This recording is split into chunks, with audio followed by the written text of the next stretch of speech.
اللہ کے نبی صلی اللہ علیہ وسلم نے اسی لیے ارشاد فرمایا کہ تتفکروا فی خلق اللہ ولا تتفکروا فی اللہ، کہ اے لوگوں اللہ کی مخلوقات میں غور کیا کرو۔ یہ آسمان کا بنانے والا کون ہے؟ اس زمین کو بچھانے والا کون ہے؟ ان درختوں کو اگانے والا کون ہے؟ ان پہاڑوں کو زمین کی تہہ کے اندر گاڑنے والا کون ہے؟ اس کے اوپر بڑی بڑی بلڈنگوں کو یہ سنبھالنے والا کون ہے؟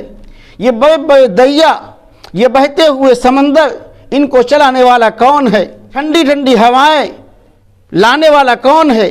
یہ بارشیں برسانے والا کون ہے؟ ان درندوں کو، ان پرندوں کو روزی دینے والا کون ہے؟ اسی لیے اللہ کے نبی صلی اللہ علیہ وسلم نے ارشاد فرمایا کہ تتفکروا فی خلق اللہ، اللہ کی مخلوقات میں غور کرو۔ سورج کو دیکھو، اس میں غور کرو کہ اس کا پیدا کرنے والا کون ہے۔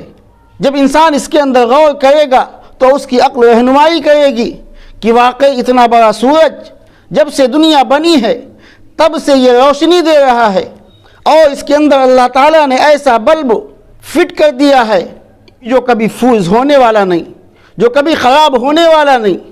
اتنا بڑا آسمان اللہ تعالیٰ نے بنایا جس میں نہ کوئی کھمبا ہے، نہ کوئی پلر ہے، نہ کوئی ستون ہے، نہ کوئی بم ہے، کہ جس کی ڈنٹنگ پنٹنگ کرنے کی کبھی ضرورت پیش نہیں آئی۔ اس کو کرنے والا کون ہے؟ انسان غور کرے تو پتہ چلے گا اور سمجھ میں آ جائے گا کہ یقیناً کوئی اس آسمان کو بنانے والا ہے، کوئی اس کا خالق ہے، کوئی اس کا مالک ہے۔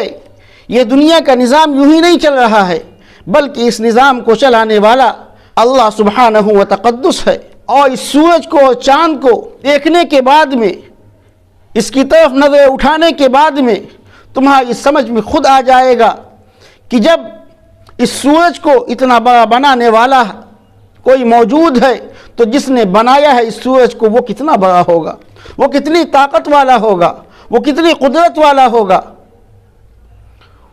اس کا مقام اور مرتبہ کیا ہوگا۔ تو اللہ کے نبی صلی اللہ علیہ وسلم نے ارشاد فرمایا کہ اللہ کی مخلوقات میں غور کیا کرو، اللہ کے سلسلے میں غور نہ کرو کہ اللہ کس سے پیدا ہوا، اللہ کب پیدا ہوا۔ ان تمام چیزوں میں غور و فکر کرنے سے انسان گمراہ ہو سکتا ہے۔ اگر اللہ کی مخلوقات میں غور کریں گے تو ہمارے لیے ہدایت کے راستے کھلیں گے۔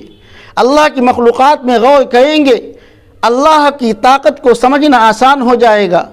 اللہ کی مخلوقات میں غور کریں گے، اللہ کی قدرت کو سمجھنا آسان ہو جائے گا۔